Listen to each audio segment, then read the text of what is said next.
Ok, bon, on peut commencer l'interview. Donc, merci de m'accorder cette interview. Donc, depuis des années, je parle du livre Astrophotographie sur mon blog. Est-ce que tu peux te présenter? Je suis astronome amateur. J'ai un autre métier qui me permet de gagner de l'argent, d'avoir un emploi stable pour me payer quelques voyages et puis un petit peu de matériel aussi. L'astronomie, ça m'est venu, comme beaucoup d'astronomes amateurs, vers 12-13 ans. Je me souviens, j'étais tombé sur un Science et Vie hors série qui parlait d'astronomie. Puis à la fin, il y avait un petit chapitre sur les astronomes amateurs avec des photos de lunettes et de télescopes. Et là, ça a été la révélation. Mince, on peut regarder le ciel avec une lunette et un télescope. Depuis le début des années 90, quand le numérique a commencé à arriver, là, je me suis vu une véritable révolution. Alors, ceux qui ont connu l'argentique avant l'apparition du numérique comprennent facilement parce qu'on a changé de monde. Le numérique est arrivé. Moi, j'ai eu ma première, ce qu'on appelait les caméras CCD à l'époque. Alors, il n'y a pas beaucoup de pixels, hein, 1,5 million. Pour récupérer une image, il fallait 30 secondes via un PC, via un port parallèle sur un PC, ça existe plus non plus. Donc, il fallait pas rater sa mise au point parce qu'une image toutes les 30 secondes, les essais étaient un peu longs, mais au moins on avait l'image toute. Mais pour l'époque, on trouvait ça extraordinaire. Aujourd'hui, on trouve ça rigolo. Et j'étais dans les premiers à faire des essais sur la Lune. On commençait à faire des images de Lune avec des détails qui commençaient à surpasser les plus grands télescopes dans les années 70, voire 80, en argentique. Alors, au début, il y avait très peu de pixels, hein. On agrandissait un petit peu l'image, alors on avait des tout petits écrans aussi. Mais on agrandissait l'image, elle avait des gros pixels, hein, des pixels qui faisaient 9 microns ou 16 microns, et donc tout était carré en fait. Les étoiles étaient carrées, les cratères étaient carrés, en fait. C'était un peu carré avec les pixels carrés. Ça faisait rigoler certains, mais ils ont pas rigolé très longtemps. Finalement, j'ai eu l'opportunité d'avoir un copain qui avait fait un livre chez un éditeur qui s'appelle Erol. C'était en quelle année, ça? C'était la première édition de ce livre-là était en 2006, troisième édition maintenant. Ouais. Mais auparavant, en début des années 2000, j'ai participé à un autre livre en tant que photographe, parce que j'ai apporté des photos de la Lune, du grand atlas de la Lune. C'est Serge Brunier qui avait écrit des textes. Serge Brunier, le rédacteur en chef de Ciel et Espace, c'est ça? Il a été effectivement rédacteur en chef avant qu'il ne réseau. Alors, est-ce qu'on peut suivre tes réalisations sur un réseau social, un site internet? Oui, on peut les suivre principalement sur Facebook. Je suis justement en train de travailler des images que j'ai prises cette semaine. J'ai couru une grande partie de la semaine après l'ISS, passé devant la Lune de divers endroits de France. Je l'ai mis aussi sur mon site astrophoto.fr. J'ai une chaîne YouTube. Pas encore sur Instagram. Je mettrai les liens dans la description.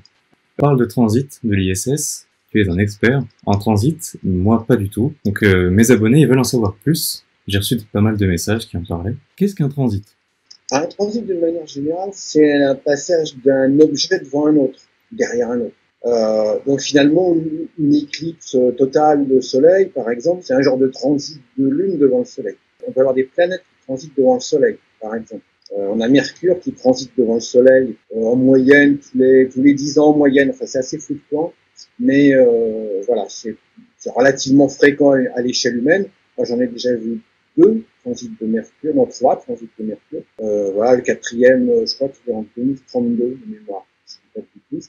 Les transits de Vénus sont beaucoup plus rares. Il y en a eu un en 2004 qu'on voyait très bien depuis la France, un en 2012 qu'on voyait pas depuis la France mais que j'ai vu depuis l'Australie, et puis le prochain c'est 2117. Donc là, je suis moins en forme, c'est vraiment pour le prochain. Et puis, donc n'importe quel satellite aussi peut transiter devant la Lune. Moi, j'ai fait des transits de la station chinoise, de l'ancienne station chinoise et de la nouvelle station chinoise. J'ai fait un transit de Hubble, 2 transits de Hubble il y a quelques années. Mais c'est compliqué parce qu'on ne les voit pas depuis la France, on ne voit pas Hubble depuis la France métropolitaine. Il faut aller beaucoup plus au sud, plus près de l'équateur. Et puis évidemment, les transits de stations spatiales, c'est les plus faciles à faire parce que la station spatiale, elle passe très souvent au-dessus de nos têtes, même si on se rend toujours compte. Et puis elle est grande, elle est très grande, hein, c'est de très loin le plus grand satellite qui existe et qui a jamais existé. Et donc on peut arriver avec un peu de matériel à avoir du détail sur les structures de la station qui passe devant la Lune. Alors j'ai parlé de la Lune, c'est ce que j'ai fait cette semaine. On peut faire des transits aussi de la station, dans notre objet, devant le Soleil. C'est vraiment la station spatiale qui est la plus facile à faire. Alors, je parlais des transits devant le Soleil. Évidemment, il faut être très prudent avec le Soleil. Ne jamais regarder ou essayer de photographier le Soleil avec du matériel sans protection parfaitement adéquate, c'est-à-dire pas de bricolage, des filtres solaires adaptés, et avoir bien vérifié auparavant que tout le système qu'on a mis en place est bien sûr. Si on utilise par exemple des feuilles d'astrosolar, ce qui est assez courant, c'est pas cher. On fait une petite monture en carton, ou ils s'en vendent aussi avec des montures toutes faites. On fait une petite monture en carton qu'on met à l'avant de l'instrument pour vérifier que c'est bien fixé, que ça risque pas de s'envoler avec un coup de vent. Voilà, faut être extrêmement prudent avec le soleil. Le soleil à travers un instrument astronomique, si on crame un capteur photo, bon, c'est un peu dommage, mais tant pis, si on crame un œil, c'est quand même beaucoup plus dangereux. Bon, il nous reste le second, mais voilà, quand même, c'est bien d'avoir les deux. On fait des photos ou des images de la Lune, du Soleil, un petit peu comme d'habitude, sauf qu'on va les faire au moment où la station va passer. La principale difficulté avec l'ISS, c'est qu'elle va extrêmement vite. Quand je dis extrêmement vite, c'est environ 8 km par seconde, c'est-à-dire dans l'espace environ 27 000 km. Donc à 27 000 km/h, elle peut mettre moins d'une seconde à traverser le disque entier de la Lune et du Soleil. Donc on n'a pas le temps, quasiment pas le temps de l'avoir passé. Moi j'ai déjà fait en visuel, mais une demi-seconde, entre une demi-seconde et une seconde de temps de passage, il faut être bien prêt à l'orage, il faut pas cligner des yeux à ce moment-là, il faut être très très concentré. Et pour la photo ou la vidéo, bah, c'est la même chose. Il faut soit déclencher un appareil photo en rafale au bon moment. En général, les appareils photo, ils ont des rafales un peu limitées à quelques secondes, souvent. Donc, ces quelques secondes, c'est les caler pile poil sur l'heure de passage de la station. Ou alors, on peut faire de la vidéo. En astronomie, on fait beaucoup de vidéos, soit avec des appareils photo réflexes, soit le plus souvent avec des petites caméras vidéo astro, les petites Zuo ou d'autres marques. Ah, c'est bien ces petites caméras-là, parce que ça peut filmer en continu. On la déclenche 30 secondes avant l'heure prévue du passage. On laisse tourner la vidéo, l'enregistrement vidéo, et puis 10 secondes ou 20 secondes après l'heure, on arrête et on est sûr qu'elle est passée de temps si on ne s'est pas trompé d'heure. Parce que par exemple, si on a un transit demain avec le changement d'heure cette nuit, faut pas se tromper dans les heures d'hiver, les heures d'été et les heures en temps universel aussi qui sont encore différentes. Alors là, la station, pour la voir passer devant la Lune, devant le Soleil, heureusement, il n'y a pas besoin d'être bac plus 12 et de faire des calculs au niveau einsteinien. Il y a un site qui s'appelle Transit Finder. C'est très très facile. On lui indique où on habite. On lui dit de rechercher tous les transits qui ont eu lieu dans un rayon donné autour de chez soi, en allant jusqu'à 240 km maximum. Et puis il nous donne sur les 1 ou 2 mois à venir tous les transits qui auront lieu, voilà, pas trop loin de chez soi. Il affiche même une carte de France, en fait, une carte avec la ligne de passage et les heures de passage. Donc, si on sait lire une carte, il suffit de se trouver sur cette ligne de passage qui fait en général 4-5 km de large. On a quelques centaines de mètres, on va dire 1 ou 2 km de marche près, et cette bande de passage, elle traverse en général la France. Il faut se trouver à l'endroit qui va bien, évidemment, un endroit où il fait beau. C'est-à-dire qu'on a droit à une seule chance, et si c'est pas beau, si les nuages s'en vont 2 minutes après le transit, bah c'est 2 minutes trop tard. D'où les transits que j'ai fait cette semaine. Il y en avait un, c'était lundi matin. Il passait quasiment sur Paris, donc moi j'habite en banlieue parisienne, et puis finalement c'était couvert sur Paris, donc j'ai dû aller jusqu'au Luxembourg pour faire ce transit lundi matin, et puis revenir la journée de lundi, parce que c'est absolument. Ça me rappelle un petit peu l'histoire de Guillaume le Gentil. Le Gentil, lui, était parti en Inde. Ouais. En même temps, c'est pour ça qu'il est devenu célèbre, hein. Sinon on ne parlerait pas de lui. Ouais, c'est vrai. Moi, des transits, je suis allé en faire un au Chili, il y a 2 ans. J'en ai fait aux États-Unis aussi un transit d'ISS en même temps qu'un passage de Mercure. Alors les transits, c'est facile à prévoir. L'autre difficulté, c'est la vitesse de l'ISS, comme je le disais, parce qu'elle va extrêmement vite devant la Lune, donc il ne s'agit pas d'employer un temps de pause trop long. Si le temps de pause est trop long, eh ben l'ISS ne sera pas net, elle va faire une traînée. Avec le matériel que j'ai utilisé cette semaine, très variable d'une personne à l'autre, mais il fallait pas que je descende plus long que le 2 millième de seconde. Et déjà, à un 2 millième de seconde, l'ISS, elle avait bougé de 2 pixels sur l'image. C'est pas trop visible, mais c'est une des difficultés de la manip. C'est-à-dire qu'avec le soleil, encore, on a pas mal de lumière. Avec la Lune, c'est un peu plus compliqué. La Lune, c'est assez brillant, mais c'est pas si brillant que ça.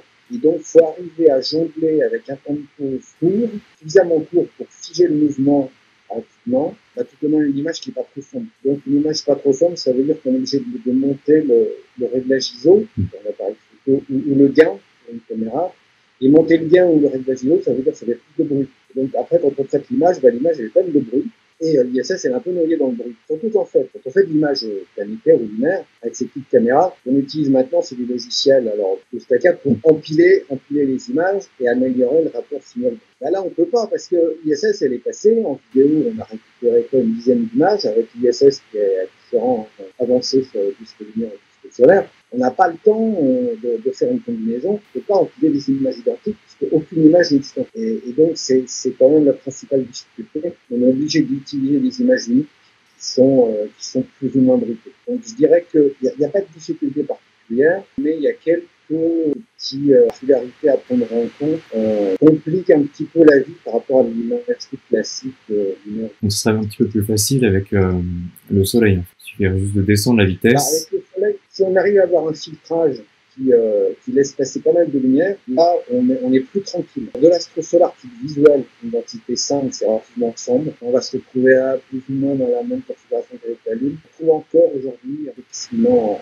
grande taille, on voit moins des feuilles à 4 avec la densité 3,8, une densité photo qui est bien meilleure, pas pour le visuel, mais pour la photo. Moi, ce que j'utilise, c'est que j'utilise une lunette astronomique pour le soleil, j'utilise un hélioscope ou prisme d'Herschel. Voilà, c'est un accessoire qui est bien connu des astronomes, qui n'est utilisable qu'avec des lunettes, pas avec des télescopes. Soit j'utilise une lunette et un hélioscope d'Herschel qui permet de doser la quantité de lumière. Donc, mes transits solaires, je les fais à gain minimum ou à 100 ISO, donc, et j'ai un appareil photo qui descend au 32 millième de seconde. Donc là, j'arrive à doser le flux. Alors, je peux mettre l'œil, je ne mets pas l'œil à la place de l'appareil photo, mais j'arrive à doser la quantité de lumière pour ce qui permet aussi de figer la turbulence, 32 millièmes de seconde. Mais 8 millièmes de seconde, déjà, c'est bien. Si on peut arriver à 8 millièmes de seconde, ce que beaucoup d'appareils photo permettent, évidemment, les caméras vidéo le permettent aussi. C'est bien déjà, ça fige le mouvement et ça fige un peu la turbulence aussi, parce que comme en imagerie solaire, on souffre assez souvent de la turbulence atmosphérique qui brouille les images. Alors là aussi, quand on fait fonction de l'imagerie solaire de manière assez assidue, ils peuvent filmer pendant quelques minutes, 1 heure, 2 heures, il y en a qui filment toute la journée quasiment, qui cherchent les petits trous de turbulence dans toute cette durée. Et là, c'est pareil, temps de transit de l'ISS, voilà, autour d'une seconde. Alors, on n'a qu'une seconde. Alors, si pendant cette seconde, l'atmosphère était très turbulente, on se retrouve avec une image pas bien nette. Donc là aussi, il faut avoir un peu de chance ou un peu de persévérance.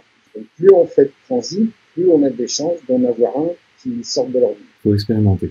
Et il faut expérimenter, il faut s'entraîner pour rejoindre la question que je vous ai posée tout à l'heure. Quelles sont les choses à ne pas faire? Les choses à ne pas faire, c'est improviser. Les transits, ça supporte pas du tout l'improvisation. Il faut être prêt à l'heure. Il faut bien connaître son matériel parce que c'est comme pour une éclipse. Ça dure, une éclipse totale, ça dure 2, 3, 4 minutes. C'est pareil. Si on n'est pas prêt avant, ça peut pas marcher. Et puis, il y a de la fébrilité au moment où l'heure H arrive. Et pour les transits, c'est pareil. L'adrénaline commence à monter quand le transit approche. Et puis là, on peut avoir tendance, même si on est une nature calme, à perdre un peu ses moyens, beaucoup à oublier des choses, oublier un réglage, par exemple. Donc, en fait, il faut absolument éviter l'improvisation, être bien prêt, bien connaître son matériel, bien s'être entraîné avant, calmement, bien tout préparer, suffisamment à l'avance, bien tout vérifier, attendre tranquillement les dernières minutes, les dernières dizaines de minutes que le transit arrive, l'avoir passé, puis ensuite regarder tranquillement la vidéo, les images une par une. Moi, je fais beaucoup de transit avec un appareil photo, donc en déclenchant des rafales, mais en aveugle. C'est-à-dire en déclenchant la rafale à la montre. J'ai une montre aussi synchronisée sur mon radio. Donc, pour beaucoup de transit, j'ai déclenché la rafale à la montre, et sans savoir si vraiment j'étais tombé pile poil. Donc après, c'est un peu la fébrilité de reprendre l'appareil photo dans la main, regarder les images une par une pour voir si sur une ou deux ou trois, l'ISS est passé. C'est vrai que en vidéo, avec les petites caméras vidéo sur un PC, on regarde bien l'écran, on peut l'avoir passé très très vite. Encore entre une demi-seconde et une seconde, c'est hyper rapide. On doit avoir beaucoup plus d'images de toute façon. Donc, Voilà, quand on filme il y a des caméras aujourd'hui qui filment à 20, 30, voire 50 images par seconde. 30 images par seconde, on aura 30 images, c'est pas mal. Sur ces 30-là, elles sont peut-être pas toutes nettes, en fonction de la turbulence, mais on a plus de chances d'en avoir une ou deux qui sont plus nettes que les autres. La vidéo, c'est bien aussi. Alors la vidéo, plus elle tourne vite en nombre d'images par seconde, en général, moins elles ont. Donc quelque part, il va falloir trouver aussi un compromis entre je veux filmer la Lune en entier, et si j'ai pas beaucoup de pixels, l'ISS elle va être toute petite, elle va occuper 5 pixels, ou alors mettre plus de focale, donc grossir plus l'image, mais j'aurais peut-être qu'un bout de lune, pas la totalité, il faut que l'ISS elle passe bien dans ce bleu bleu. Donc c'est aussi un peu le compromis à trouver entre la taille du capteur, est-ce que j'arrive à faire rentrer la Lune sur les en entier, le nombre d'images par seconde et le nombre de pixels. Il n'y a pas de solution idéale. Encore une fois, si on prend un capteur avec plus de pixels, on va avoir plus de détails, mais on aura moins d'images par seconde, donc on aura moins d'images à l'arrivée. Voilà. Donc, il faut essayer avec le matériel qu'on a. Moi, un des transits que j'ai fait cette semaine, j'avais donc la lunette, une caméra vidéo niveau qui met la lune dans le transit. J'avais aussi mis sur un trépied photo un appareil photo avec un téléobjectif de 400 mm. Alors, on peut aussi faire des transits avec un téléobjectif, viser la lune. On voit bien, j'ai lancé une rafale sur l'appareil photo. On voit bien l'ISS, alors bon, il y a un peu de détails dessus, hein, mais on voit bien qu'on voit une structure en forme de un peu allongée, un peu avec des excroissances. Je dirais qu'avec un bon téléobjectif, alors la 135 c'est un peu juste, on verra peut-être un petit point noir ou brillant dans la Lune. Après, il faut plutôt monter à 200, 300, voire 400 mm de focale. Là, on va commencer à avoir du détail. De toute façon, les lunettes astronomiques, les télescopes, ils commencent à 400, 500, 600. Plus on aura de détails, et plus on va mettre de focale, moins la Lune peut-être tiendra sur le capteur, ça dépend du capteur qu'on utilise. Et aussi, plus on met de focale, plus le temps de pause va être long, on augmente le rapport FB. Si le temps de pause est plus long, on va retomber sur l'écueil que j'avais cité avant. C'est là où, je dirais, le premier transit n'est pas forcément réussi de manière idéale, mais ça s'affine au cours du temps en enfant. D'accord. Il y a quand même une gamme un certain matériel minimum à avoir. Je dirais une certaine focale, certains boîtiers. Oui. Bon, comme je le disais, en fait, on peut faire des transits avec n'importe quel matériel astronomique. Hein. Même une lunette, voilà, les lunettes les 60, lunettes de 60-70 là qui sont assez courantes, les petites lunettes à peau, semi-à-peau, n'importe quel télescope, n'importe quel instrument en fait. On a même fait avec un téléobjectif de 300 mm. Comme un appareil photo avec un téléobjectif de 300, on peut faire un transit. À partir de 300-400 mm de focale, on aura quand même, on aura une ISS qui sera plus un petit point, qui sera voilà, quelque chose où on commence à deviner une structure. Ce qui est bien déjà, très gratifiant de faire, voilà, d'obtenir ces résultats avec du matériel assez modeste. Après, des petites caméras planétaires aussi, on trouve à 200-300 euros, on peut s'amuser avec ça. Tout d'astronomateurs qui ont ce matériel-là, faut pas forcément aller chercher du matériel hors de prix très compliqué. Faut déjà se faire énormément de plaisir avec ce matériel-là. Alors, quels sont les autres satellites ou artificiels, astres, qu'on pourrait photographier en transit? Comme je l'ai dit, en fait, en transit, il y a la nouvelle station spatiale chinoise. Alors, on peut discerner des structures, mais elle est quand même beaucoup plus petite que l'ISS. Donc là, il va falloir y aller très fort en focale pour commencer à avoir des structures. Voilà, elle est 4-5 fois plus petite que l'ISS. C'est possible, mais là, on n'aura plus de structure au l'objectif. Sinon, il n'y a pas de difficulté particulière. Elle met à peu près le même temps à passer devant la Lune ou devant le Soleil. La station spatiale chinoise, elle est beaucoup plus au sud. Donc, on n'aura pas tellement de transit depuis le nord de la France. Par contre, depuis la moitié sud, on peut avoir des transits solaires ordinaires. Hubble, je l'ai dit, alors Hubble, il est encore beaucoup plus petit que ça. Beaucoup plus petit. Il a la taille d'un bus, Hubble. Hein. C'est vraiment très petit.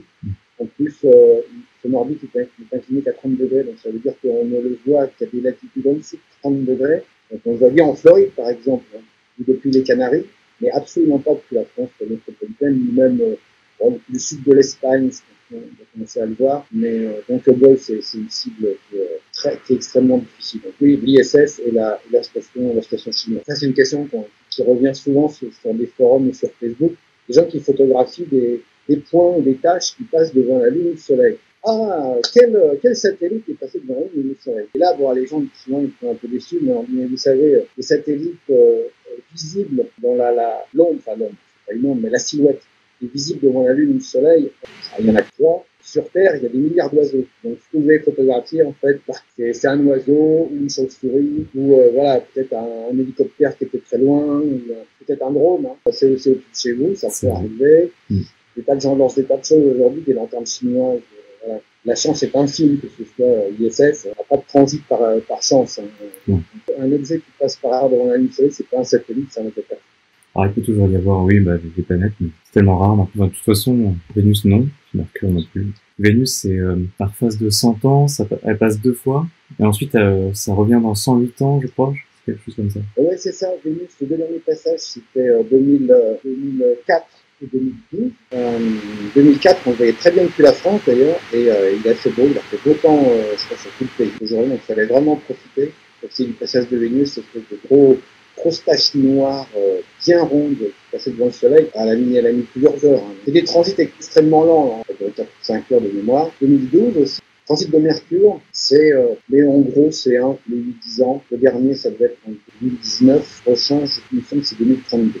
Un passage de Mercure, on peut en voir un certain nombre dans sa vie. Il faut les cibler, il faut pas les louper. Mais voilà, Vénus non, et puis il n'y a pas d'autres planètes qui passent devant le Soleil, puisque les autres planètes sont extérieures à nous, extérieures à l'orbite de la Terre. Il n'y a que Mercure et Vénus qui sont capables de passer devant le Soleil. Et évidemment, bon, devant la Lune, il y a une planète qui passe derrière la Lune, bah, c'est voilà, c'est un autre genre de transit. Alors, on a eu plusieurs passages l'année dernière. Alors, passage de la Lune devant Mars. J'en ai fait un au mois de septembre l'année dernière, il y a plus d'un an. Je suis allé dans le sud de l'Espagne, de toute façon, même dans le sud du Portugal, faire le passage de la Lune devant Mars. La Lune passe de temps en temps devant Mars, Jupiter, Saturne, même Vénus et Mercure. Hein. Ça, c'est annoncé par les revues astro.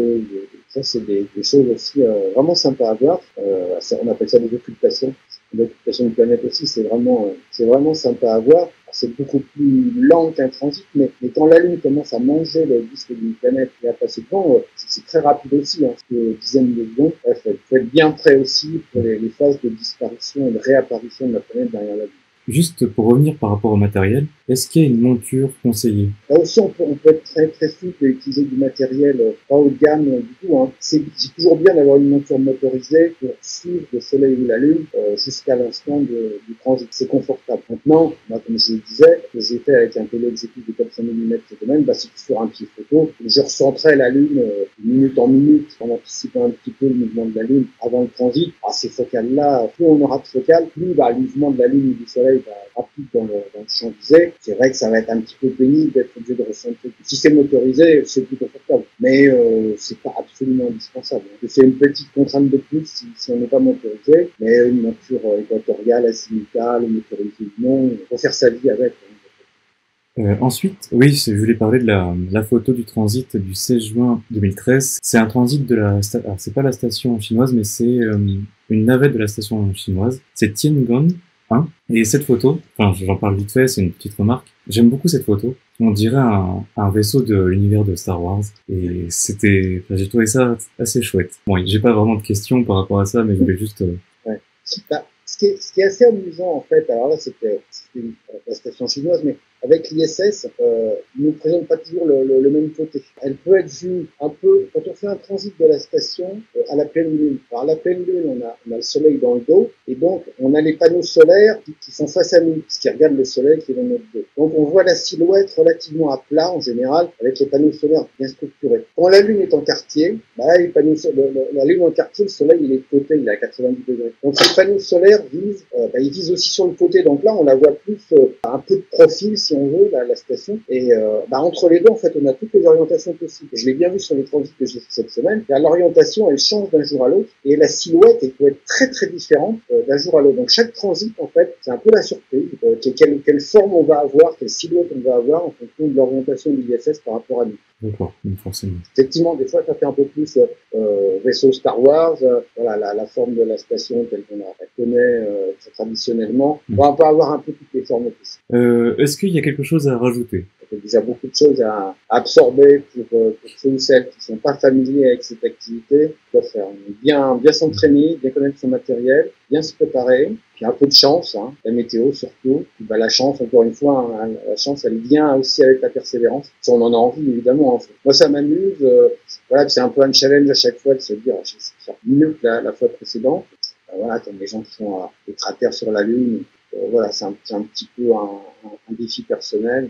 En tout cas, merci beaucoup pour cette interview. C'était très intéressant. On peut pas tout expliquer. Il faut, à un moment donné, il faut mettre les mains dedans et puis Moi, ce qui m'amuse là-dedans, c'est toute la préparation. C'est aussi l'avant, de se dire, je vais aller dans un endroit que je connais pas, en pleine campagne, essayer de trouver un petit chemin tranquille pour m'installer, dans un endroit que je connais pas non plus, où je retournerai certainement jamais de ma vie. Des fois, j'ai des agriculteurs pas loin, des vaches, c'est-à-dire le jour avec le soleil, mais la nuit, c'est plus des brouilles d'animaux divers et variés. Ça fait partie du charme aussi de la chose, c'est trouver un endroit où s'installer sans qu'il y ait trop d'arbres, de fils électriques, de lampadaires, de clôtures, trop de boue aussi, pour quand même que la voiture puisse repartir. Pleine campagne, c'est pas si facile. Et pour les transits, la problématique, c'est que là, ça passe jamais au-dessus de l'endroit qu'on connaît. Bien sûr. Donc là, il faut dire, bon, alors, là, il y a une ville, donc là, en ville, non. Bah, là, c'est une forêt, par une route, bah, il y a des voitures passent. Même avec Google Maps, on peut avoir des surprises. Alors, il faut quand même prendre le temps. Là, c'est que l'endroit qu'on avait repéré, c'est bon. Non, du coup, celui-là. Ah non, je l'ai fait en 2000, c'était sa première mission dans l'ISS. Donc, c'était en 2016 ou 17. Ah, mais c'est Thomas Pesquet, d'accord, super. Ah oui. Génial. Je l'ai rencontré à Houston, au centre d'entraînement d'astronautes à Houston il y a 2 ans, 2019. Et j'avais emporté les tirages, j'en ai donné un, et il m'a signé celui-là. Voilà. Super.